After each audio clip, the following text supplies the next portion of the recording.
समग्र शिक्षण अभियानासाठी ऐतिहासिक निर्णय झाला असून जवळपास 3,276 कंत्राटी कर्मचाऱ्यांना आता दिलासा मिळणार आहे. यासाठी आमदार निरंजन डावखरे यांनी अनेक वर्ष पाठपुरावा केला होता.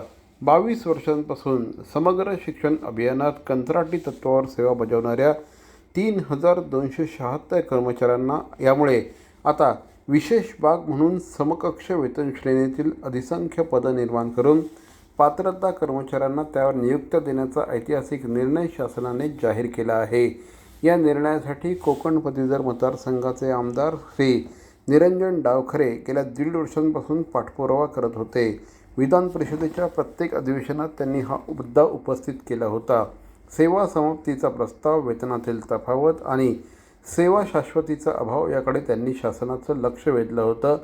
मुख्यमंत्री देवेंद्र फडणवीस यांच्या अध्यक्षतेखाली झालेल्या बैठकीत या विषयाची गंभीर दखल घेण्यात आली होती. त्यानंतर समिती नेमून विविध राज्यातील धोरणांचा अभ्यास करण्यात आला होता.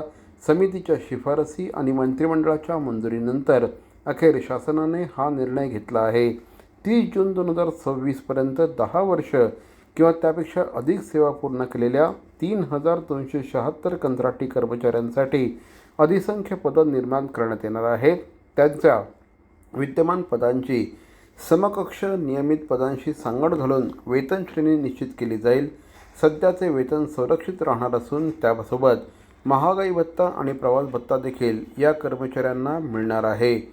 हा सामाजिक न्यायाचा विजय असल्याचं मत व्यक्त करत या निर्णयाचं स्वागत आमदार ॲडव्होकेट निरंजन डावखरे यांनी केलं आहे. 22 वर्ष प्रामाणिकपणे सेवा बजावणाऱ्या कर्मचाऱ्यांना न्याय मिळणं हा सामाजिक न्यायाचा विजय असल्याचं यावेळेस डावखरे यांनी म्हटलं आहे.